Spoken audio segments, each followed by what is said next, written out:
we've seen a lot of slave movies, right? Plantation movies, things that go back to, pre-slavery, pre-1865, right? Day in the life of plantation owners, slaves, what it was about. We've seen that movie. We haven't seen this movie.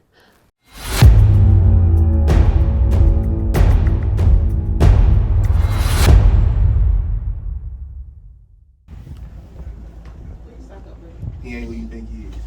He's not who you think he is. Why you always causing trouble? I'm telling you, Mom, this nigga's evil. He ain't what he pretends to be. Evil? Don't be talking like no fool. It's all a gang to him. I am Maurice Johnson. I am playing Mr. Smith, the sociopath Mr. Smith.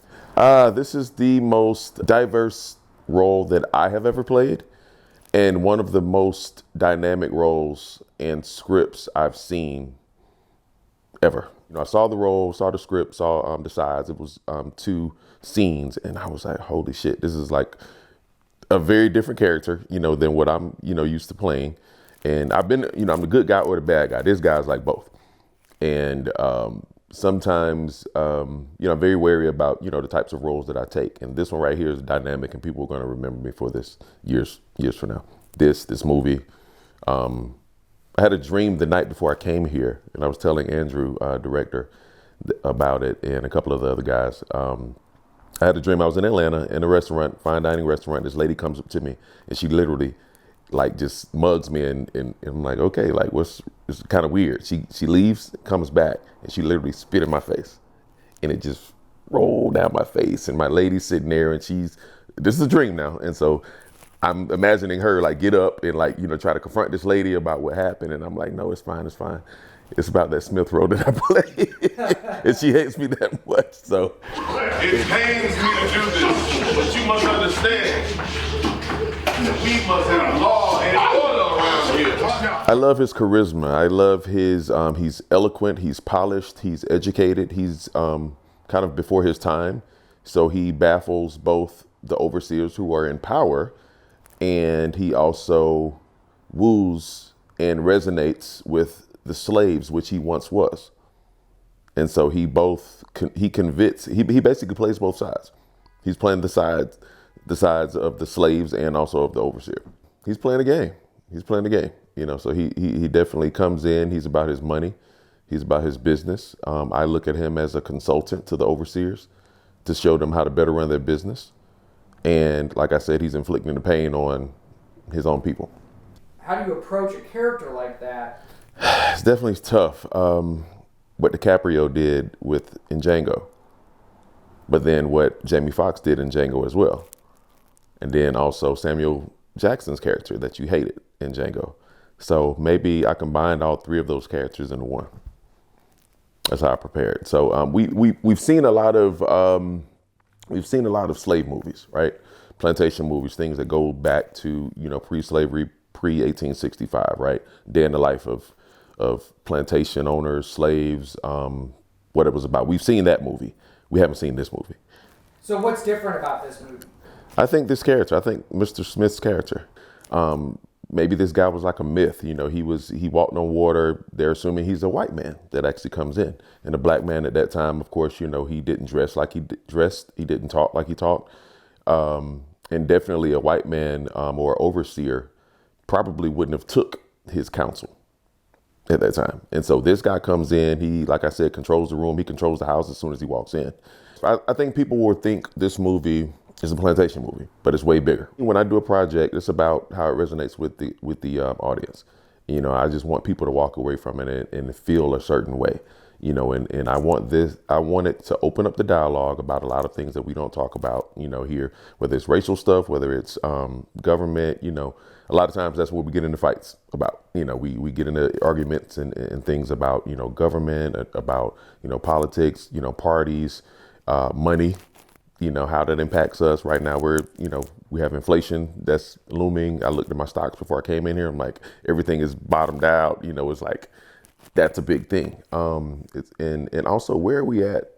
We're doing a slave movie, but I'm a black man sitting in the year of 2022, and I have to compare, like, hey, what's different from back then than now? And I can't really say when I'm reading this script, it's not a lot. And of course, we as a people want to be at a different place, in our lives, and no, we're not being whipped, and we're not being, going from plantation to plantation and not doing the type of work that we were doing back then, but still in a lot of aspects, it still is a form of slavery. What's up, y'all? How y'all feeling today? Y'all feeling good? Welcome back to another episode of Cooking with KK. The K, cooking is spelled with a K, not a C. All right, settle. He's shaking. Safety, safety. Hey. JJ Green, I play the role of Samuel. My older brother, and his writing partner, his producing partner, are cool with Andrew, and they read the project and was like, "Oh, this would be perfect for JJ." And so they connected me and Andrew.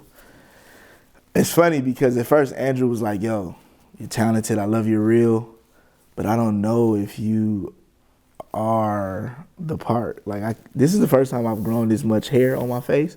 I didn't even know I could grow. Not that it looks good or anything, but I didn't even know I could grow it. I usually just had this and a little mustache or whatever. But he was like, "I don't know if it's you, bro. And what about this role?" And I was like, nah, it's me.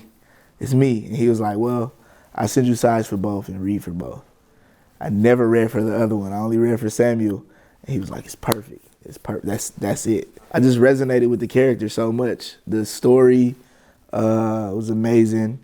The character, though, it would be more me. If I had to, unfortunately, live through those times, that would probably have been me. It's been eerie just to be in those conditions in some ways. Though it has been cold as hell, but it has been a team effort, so that's been cool, man. The cast has been super dope. But the conditions on top of how this shit feels, bro, it doesn't feel good to be a black person in Natchez, Mississippi, or in Faraday, Louisiana, stepping on a plantation to reenact what your ancestors have gone through and have fought through to get you to where you are. I've journaled every day.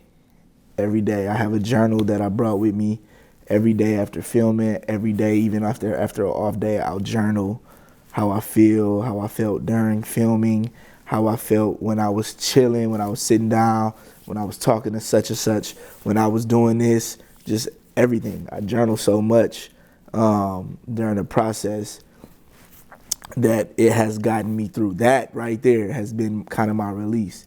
And to be honest, I never really drank while I worked. But after I rap for the day, I go get a drink. I got to. I gotta just like calm down a little bit and ease my mind for a second, because this shit is taxing, mentally taxing, for sure. What's it been like working with the other leads? Maurice has been amazing. Day one for me, he was like, "Hey, we gonna get through this. I got you if you need me." He's looked out for me since I've been here. JT is such a kind soul, such an amazing human being, man. Such a professional. I don't know how many adjectives I can give him to describe how dope he is as a human being. He's amazing. JT is amazing. And Lee is soft-spoken. He's not really out there, but being able to watch him work, I was able to watch him break the fourth wall. And it was so amazing to watch and to hear everything he said. And that right there, I don't know, I think I had a great understanding of the project, of the film, which is why I wanted to be a part of it. But watching him and listening to just that monologue in itself put everything in perspective for me. And I was like, yo, this shit can be great.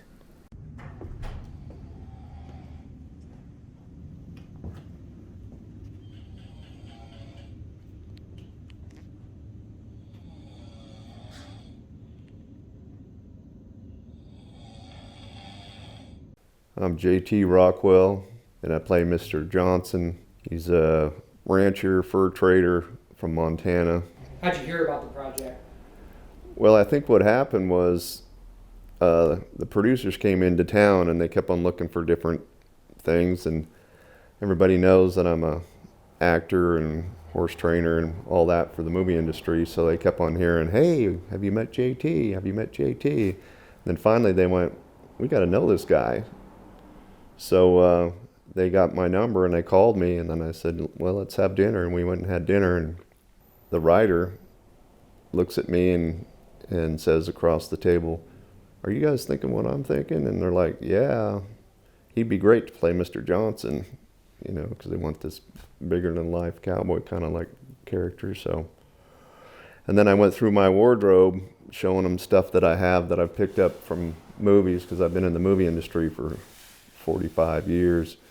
And I pulled out this big grizzly bear jacket that I got. They just loved it. So then that's why they made it this fur trader. How's it been so far filming the movie?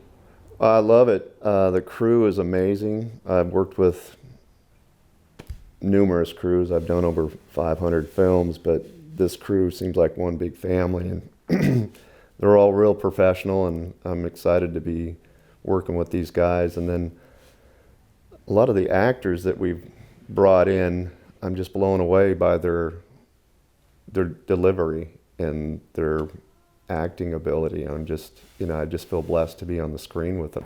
Of course, the gentleman that plays Mr. Jones and his accent, I mean, I'm just blown away with his delivery and his drive as far as an actor. So I'm really excited to work with these professionals.